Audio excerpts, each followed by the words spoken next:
Hello दोस्तों, मैं आपका दोस्त आपका टीचर आदित्य सर। आज हम लोग देखेंगे बीएचयू बीकॉम एंट्रेंस 2013 का पार्ट वन में हम लोग डिस्कस कर लिए थे क्वेश्चन नंबर 1 से लेके 30 तक। अगर आप लोग वो वाला वीडियो नहीं देखे हैं तो पहले आप वो वाला वीडियो देख लीजिएगा जिसमें क्वेश्चन नंबर 1 से लेके 30 तक है। अगर आपको नहीं मिलेगा तो इसका लिंक हम इसके डिस्क्रिप्शन बॉक्स में दे देंगे, वहाँ से आप देख लीजिएगा।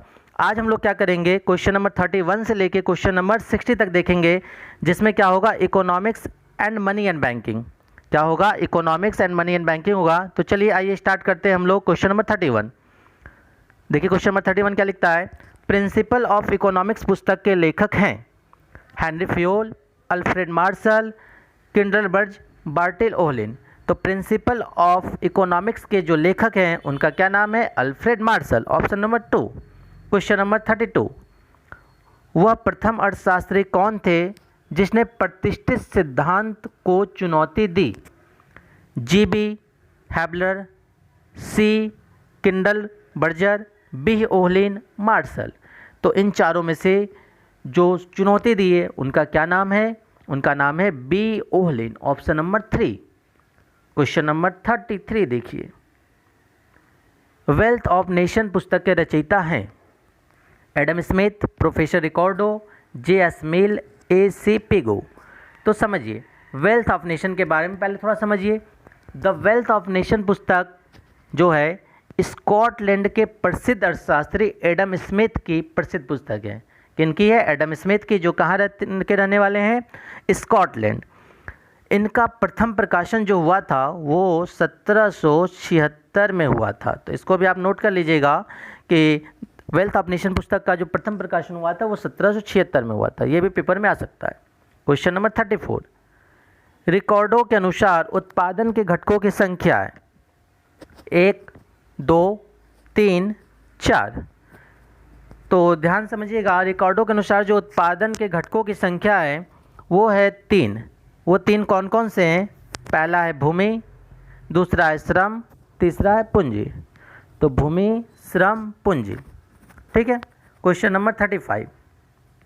संयुक्त मांग का एक उदाहरण है कलम तथा स्याही, पत्रिका तथा अखबार, बस तथा ट्रेन, घी तथा तेल।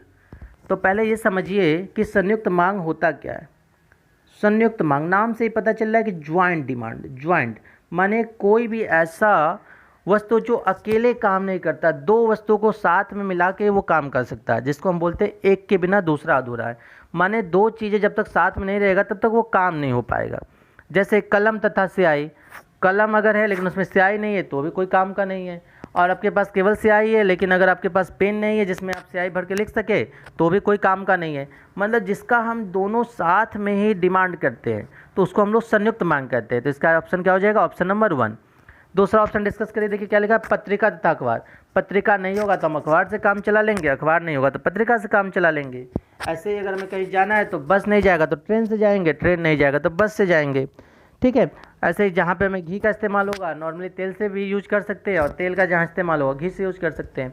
तो जो हमारे इसमें पूछा था ज्वाइंट डिमांड, तो ज्वाइंट डिमांड में क्या हो जाएगा, कलम तथा स्याही। Option number 1। चलिए क्वेश्चन नंबर 36 देखिए। निम्नांकित में से किस वस्तु की बेलोच मांग होती है, कमीज, कार, अनाज, साइकिल। तो सबसे पहले तो हम लोग ये जानेंगे कि बेलोच मांग किसको कहते हैं। क्या जानेंगे हम लोग, बेलोच मांग किसको कहते हैं। तो आइए समझते हैं बेलोच मांग। जब किसी वस्तु की मांग में परिवर्तन इसके मूल्य में परिवर्तन के अनुपात में बहुत कम होता है तो उसे बेलोचदार मांग कहते हैं। इतना बात समझ में आ गया। जैसे कि अनिवार्य वस्तुओं की लोच जो होती है वो बेलोच मांग होती है, क्योंकि अनिवार्य वस्तु जो होती है उसके मूल्य के उसकी मांग में जो परिवर्तन होता है मूल्य के परिवर्तन के अनुपात में बहुत कम होता है। तो इस तरह की वस्तुएं जो अनिवार्य वस्तुएं होती हैं उनकी लोच कैसी होती है, बेलोच। ऑप्शन देखिए लिखा है कमीज, कार, अनाज, साइकिल। तो इन चारों में से बताइए अनिवार्य वस्तुएं जो होती है, अनिवार्य आवश्यकताएं कि वो कौन सी होती है। बताइए कमीज होता है कि कार होता है, अनाज, साइकिल, कौन सा होता है, अनाज होता है। तो एकदम सही, option number 3। Next question, question number 37। क्रय शक्ति समता का सिद्धांत किसने प्रतिपादित किया। तो पहले तो ये समझेंगे हम लोग कि क्रय शक्ति समता क्या होता है। समझिए क्रय शक्ति क्षमता जो होता है यह एक अंतर्राष्ट्रीय विनिमय का एक सिद्धांत है। इसका अर्थ है कि इन्हीं दो देशों के बीच वस्तुओं या सेवाओं की कीमत में मौजूद अंतर से लिया जाता है, और इसका प्रतिपादन जो किए थे उनका नाम है गुस्ताव केशल। तो बताइए चारों ऑप्शन में से गुस्ताव केशल कौन सा है? Option number 2। Question number 38, question number 38 देखिए, SDR स्पेशल ड्राइंग राइट विशेष आहरण अधिकार है, मुद्रा है, धातु है, कूपन है, कोष है। तो इन चारों में से कौन है? तो इसके लिए पहले हम लोग समझेंगे कि SDR होता क्या है। समझिए, SDR जो है यह एक खास तरह की रिजर्व मुद्रा है। अंतर्राष्ट्रीय मुद्रा कोष ने वर्ष 1969 में इसका निर्माण किया था। SDR का इस्तेमाल अंतर्राष्ट्रीय स्तर पर तरलता बढ़ाने के लिए होता है, ताकि इस आरक्षित मुद्रा का इस्तेमाल पूरक मुद्रा के तौर पर किया जा सके। तो समझ में आ गया होगा आप लोग को। क्वेश्चन नंबर 39 देखिए, अतिरिक्त इकाइयों के उपयोग के साथ साथ उपयोगिता घटती है, बढ़ती है, स्थिर रहती है कि घटती एवं बढ़ती है? बताइए कौन सा होगा? तो जब भी कोई भी हम इकाई किसी भी वस्तु का उपभोग यदि हम लगातार करते हैं तो उससे जो मिलने वाली उपयोगिता होती है वो धीरे धीरे घटती चली जाती है। तो इसलिए इसका ऑप्शन हो जाएगा ऑप्शन नंबर 1। क्वेश्चन नंबर 40, जब सीमांत उपयोगिता शून्य होती है तो कुल उपयोगिता क्या होती है? बताइए अधिकतम। जब भी सीमांत उपयोगिता शून्य होगा तो कुल उपयोगिता जो है सबसे मैक्सिमम लेवल पे पहुंच जाती है। Option number 2। ठीक, क्वेश्चन नंबर 40 का ऑप्शन नंबर 2। क्वेश्चन नंबर 41, किसी वस्तु के उत्पादन पर किए जाने वाले सकल मौद्रिक व्यय कहलाते हैं वास्तविक लागत, अवसर लागत, मौद्रिक लागत, स्पष्ट लागत। बताइए इसमें से क्या होता है? मौद्रिक लागत। Option number 3। क्वेश्चन नंबर 42 देखिए, क्वेश्चन नंबर 42 देखेंगे हम लोग, उपभोक्ता की क्रेता बचत का नाम किसने दिया? रॉबर्टसन ने, बोल्डिंग ने, कैनन ने, चैम्बरलिन ने। तो उपभोक्ता बचत की क्रेता बचत का नाम जो दिया था उनका नाम था Boulding. Option number 2। Question number 43, उत्पादन की प्रारंभिक अवस्था में कौन सा उत्पत्ति का नियम लागू होता है? उत्पत्ति ह्रास नियम, उत्पत्ति वृद्धि नियम, उत्पत्ति समता नियम, उपरोक्त में से कोई नहीं। तो उत्पादन की जो प्रारंभिक अवस्था है उसमें उत्पत्ति वृद्धि नियम लागू होता है। जब उत्पत्ति की अधिकांश साधनों को स्थिर रखकर एक साधन की मात्रा को परिवर्तित किया जाए। ठीक है, तो जरा बताइए कौन सा हो जाएगा? ऑप्शन नंबर 2 उत्पत्ति वृद्धि नियम। क्वेश्चन नंबर 44, सम विच्छेद बिंदु लागत होती है। सम विच्छेद बिंदु मतलब समझते हैं ब्रेक इवन पॉइंट जिसको बोलते हैं। ब्रेक इवन पॉइंट का मतलब क्या होता है? कोई ऐसे पोजीशन जहाँ पे हमारा कॉस्ट जो है वो सेल के बराबर हो जाए, मतलब जहाँ पे नो प्रॉफिट नो लॉस होता है। माने जितना हमारी लागत होती है उतना ही हमें इनकम भी होता है, जहाँ पे न तो हम प्रॉफिट कमाते हैं और न ही लॉस कमाते हैं, तो उसको हम लोग बोलते हैं सम विच्छेद बिंदु। तो आइए देखते हैं क्या लिखा है। सम विच्छेद बिंदु पर लागत होती है। ऑप्शन बिक्री के बराबर, सेकेंड ऑप्शन सुरक्षा बिंदु के बराबर, थर्ड लाभ के बराबर, फोर्थ हानि के बराबर। तो सम विच्छेद बिंदु जो होती है वो किसके बराबर होती है? बिक्री के बराबर। Option number 1। क्वेश्चन नंबर 45 देखिए, 45, रिजर्व बैंक ऑफ इंडिया की स्थापना किस तिथि को हुई? तो रिजर्व बैंक ऑफ इंडिया की जो स्थापना हुई थी वो 1 अप्रैल 1935 को हुई थी। तो क्या हो जाएगा? Option number 1। अगर आपके एग्जाम में पूछ दे कि रिजर्व बैंक ऑफ इंडिया का जो एक्ट बनाया गया था वो कब बनाया गया था, तो एक्ट जो बना था 1934 में बना था। तो ये भी याद कर लीजिएगा, एक्ट कब बना? 1934 में। ठीक है, अगर आपके एग्जाम में ये पूछ दे कि रिजर्व बैंक ऑफ इंडिया का राष्ट्रीयकरण कब किया गया, क्योंकि राष्ट्रीयकरण का मतलब है कि सरकार के हाथ में चला गया, तो रिजर्व बैंक ऑफ इंडिया का जो राष्ट्रीयकरण हुआ था वो 1949 में हुआ था। तो क्वेश्चन किसी भी तरह से आपके एग्जाम में आ सकता है। अगर पूछेगा एक्ट कब बना तो 1934, राष्ट्रीयकरण कब हुआ तो 1949, और जो हमारे पेपर में आया है रिजर्व बैंक ऑफ इंडिया की स्थापना किस तिथि को हुई तो 1 अप्रैल 1935 को हुई। क्वेश्चन नंबर 46, किस समिति के सिफारिश पर भारत में क्षेत्रीय ग्रामीण बैंकों की स्थापना की गई थी? टंडन समिति, सचर समिति, नरसिंह समिति, गाडगिल समिति। तो बताइए कि किसके सिफारिश पर क्षेत्रीय ग्रामीण बैंक की स्थापना की गई थी? तो उनका नाम था नरसिंह समिति, ऑप्शन नंबर 3। क्वेश्चन नंबर 47 देखिए, किस वर्ष में भारतीय औद्योगिक वित्त निगम की स्थापना हुई थी? 1978, 1956, 1976, 1962। तो ये इस क्वेश्चन के जो है चारों ऑप्शन रॉन्ग दिए हैं, मतलब चारों ऑप्शन गलत हैं। तो थोड़ा सा पहले समझते हैं तो आपको पता चल जाएगा कि कब इसकी स्थापना हुई।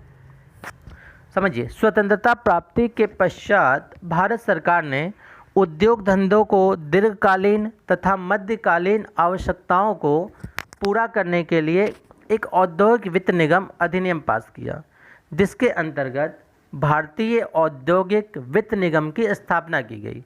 और इस निगम ने 1 जुलाई 1948, ध्यान समझिएगा, 1 जुलाई 1948 से कार्य करना प्रारंभ किया। तो इसमें चारों ऑप्शन में से कोई है ही नहीं, इसलिए इसका कोई भी चारों में से नहीं होगा। ठीक है। क्वेश्चन नंबर 48, प्रथम विश्व युद्ध के पहले विश्व अर्थव्यवस्था का मुद्रामान था? स्वर्णमान, रजतमान, SDR, डॉलर। तो कैसा था बताइए? स्वर्णमान, ऑप्शन नंबर 1। क्वेश्चन नंबर 49 देखिएगा जरा। क्वेश्चन नंबर 49, अंतर्राष्ट्रीय मुद्रा कोष किस तिथि को स्थापित किया गया? 27 दिसंबर 1944, 27 दिसंबर 1945, 23 सितंबर 1944, 23 सितंबर 1945। तो अंतर्राष्ट्रीय मुद्रा कोष की जो स्थापना हुई थी वो हुई थी 27 दिसंबर 1945। कौन सा ऑप्शन है? Option number 2। क्वेश्चन नंबर 50 देखिए, भारत का केंद्रीय बैंक, एकदम आसान, आप सभी को पता होगा, भारत का जो केंद्रीय बैंक है वो कौन है? Reserve bank of India, option number 2। Question number 51, Bharat में कृषि पुनर्वित्त निगम की स्थापना किस तिथि को हुई? 1 जुलाई 1963, 1 जुलाई 1962, 2 दिसंबर 1962, 5 जून 1964। तो सबसे पहले तो हम लोग समझेंगे पुनर्वित्त विभाग के बारे में। समझिए, पुनर्वित्त विभाग भारतीय रिजर्व बैंक ने कृषि विकास के लिए मध्यावधि और दीर्घावधि निवेश ऋण उपलब्ध कराने के लिए पुनर्वित्त संस्था के रूप में कार्य करने के लिए वर्ष 1963, क्या बताएं, वर्ष 1963 में कृषि पुनर्वित्त निगम की स्थापना की। तो देख लीजिए चारों ऑप्शन में कौन सा मैच कर रहा है? ऑप्शन नंबर 1, 1 जुलाई 1963। Question number 52, question number 52, Bharat का प्रथम विकास बैंक है? IFC, ICICI, IDBI, UTI। तो चारों में से जो प्रथम विकास बैंक है वो कौन सा है? Industrial financial corporation. तो भारत का जो प्रथम विकास बैंक है उसका नाम है इंडस्ट्रियल फाइनेंस कॉरपोरेशन, जिसको शॉर्ट में क्या बोलते हैं? IFC, option number 1।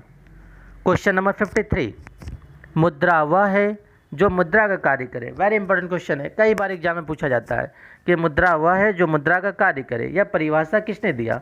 तो यह जो परिभाषा दिया था उनका नाम था Hartley brothers. Very important question है, ऑप्शन नंबर 3 हो जाएगा, Hartley brothers. Question number 54, question number 54 देखिए, निर्यात आयात बैंक एक भारत सरकार की पूर्ण स्वामित्व वाली संस्था के रूप में स्थापित हुआ। मतलब ये बोल रहा है कि इनका स्थापना कब हुआ था?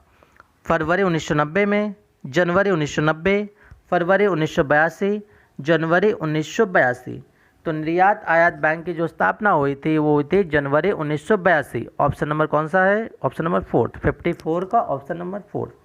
क्वेश्चन नंबर 55, क्वेश्चन नंबर 55 देखिए, भारत में पहली बार कब वाणिज्यिक बैंकों का राष्ट्रीयकरण हुआ? 15 अप्रैल 1980, 19 जुलाई 1969, 15 अगस्त 1971, 2 अक्टूबर 1969। बताइए, तो भारत में जो पहली बार वाणिज्यिक बैंकों का राष्ट्रीयकरण हुआ था वो हुआ था 19 जुलाई 1969 को। 19 जुलाई 1969 को 14 बड़े बैंकों का राष्ट्रीयकरण हुआ था। ठीक है, और ध्यान समझिएगा, दूसरी बार जो राष्ट्रीयकरण हुआ था वो 1980 में हुआ था। तो एग्जाम में ये भी पूछ सकता है कि दूसरी बार राष्ट्रीयकरण कब हुआ? 1980 में हुआ था और उस समय 6 बैंकों का राष्ट्रीयकरण हुआ। 19 जुलाई 1969 को 14 बैंकों का राष्ट्रीयकरण हुआ और 1980 में 6 बैंकों का राष्ट्रीयकरण हुआ। Next question, question number 56। SEBI क्या है? ऐच्छिक संघ है, प्रमंडल है, विनिमय स्कंध है, नियामक संस्था है। तो सबसे पहली बात ये समझिए कि सेबी का पूरा नाम क्या है, क्योंकि एग्जाम में सेबी का पूरा नाम भी आ सकता है। तो नोट करिए सेबी का पूरा नाम, securities and exchange board of India. Securities and exchange board of India, ये हमारा सेबी का पूरा नाम है। और सेबी क्या है? एक नियामक संस्था है, रेगुलेटरी बॉडी है। ठीक है, तो ऑप्शन नंबर क्या हो जाएगा? Option number 4। Question number 57। Reserve bank of India का प्रधान कार्यालय कहाँ स्थित है? कोलकाता, मुंबई, नई दिल्ली, चेन्नई। तो समझिए पहले, रिजर्व बैंक का जो केंद्रीय कार्यालय प्रारंभ में था वो कोलकाता था। रिजर्व बैंक का पहले जो कार्यालय होता था वो कोलकाता में था, लेकिन 1937, ध्यान समझिएगा, 1937 में अस्थायी रूप से कोलकाता को शिफ्ट करके कहाँ पे कर दिया गया? मुंबई में। तो इस समय कहाँ पे है? मुंबई में। तो रिजर्व बैंक ऑफ इंडिया का पहले कार्यालय 1937 से पहले कहाँ था? कोलकाता में। और 1937 में से लेके अब तक कहाँ पे है? मुंबई में। ठीक है, क्वेश्चन नंबर 58। क्वेश्चन नंबर 58 देखिए, निम्नांकित में से कौन सी पूर्ण प्रतियोगिता की शर्त नहीं है? पहला, प्रत्येक को बाजार का पूर्ण ज्ञान होता है, ये तो है। विक्रेताओं की संख्या क्रेताओं से ज़्यादा होती है, ये पूर्ण प्रतियोगिता का शर्त नहीं होता है, तो इसका ऑप्शन नंबर 2 हो जाएगा। तीसरा ऑप्शन भी देख लीजिए एक बार, विक्रेताओं और क्रेता बड़ी संख्या में होती है, ये भी इसका विशेषता है। और वस्तुएं समान होती है, ये विशेषता। ठीक है, तो 58 का ऑप्शन नंबर 2 हो जाएगा। Question number 59। वर्तमान में विनिमय दरों के किस स्वरूप को अपनाया गया है? स्थिर विनिमय दर, परिवर्तनशील विनिमय दर, स्थिर व परिवर्तनशील दोनों, उपरोक्त में से कोई नहीं। तो वर्तमान में जो विनिमय दर को अपनाया गया है उसका नाम है परिवर्तनशील विनिमय दर। चलिए आज का लास्ट क्वेश्चन हम लोग देखेंगे, क्वेश्चन नंबर 60। क्वेश्चन नंबर जो 60 है वो हम लोग का लास्ट क्वेश्चन आ गया। देखिए, विश्व बैंक समूह में किस संगठन को सम्मिलित नहीं किया जाता है? IMF, IBRD, IFC, IDA। तो विश्व बैंक समूह में, तो आप लोग को हम कई बार बता चुके हैं कि जब भी क्वेश्चन में नहीं वाला क्वेश्चन आ जाए, क्या आ जाए? नहीं वाला, तो उसको ध्यान से समझिएगा। तो पहले तो ये जानिए कि विश्व बैंक समूह में कौन कौन से किसको किसको संगठन में शामिल किया गया। तो पहले तो ये जानिए कि विश्व बैंक समूह में किस किस संगठन को सम्मिलित किया गया है, तो समझिएगा। तो लिखिए जरा अपने अपने कॉपी पे। सबसे पहले जो शामिल किया गया है उसका नाम है IBRD। क्या नाम है? IBRD। इसका पूरा नाम अगर लिखना है तो अब लिख लीजिए, हम बोल देते हैं international bank for reconstruction and development. फिर से बोलने लिखिएगा, international bank for reconstruction and development. चलिए अब किसको शामिल किया गया ये देखिए, सेकेंड जिसको शामिल किया गया उसका नाम है IFC। तो IFC का पूरा नाम लिखिए, international finance corporation. International finance corporation. तीसरा जिसको शामिल किया गया है उसका नाम है IDA। तो IDA का पूरा नाम लिखिए, international development association. International development association. Fourth जिसको शामिल किया गया है उसका नाम है IC। चलिए यहाँ पे जगह नहीं है तो हम ऊपर लिखते हैं, जरा ऊपर देखिएगा, ऊपर देखिए यहाँ हम लिख रहे हैं ICSID।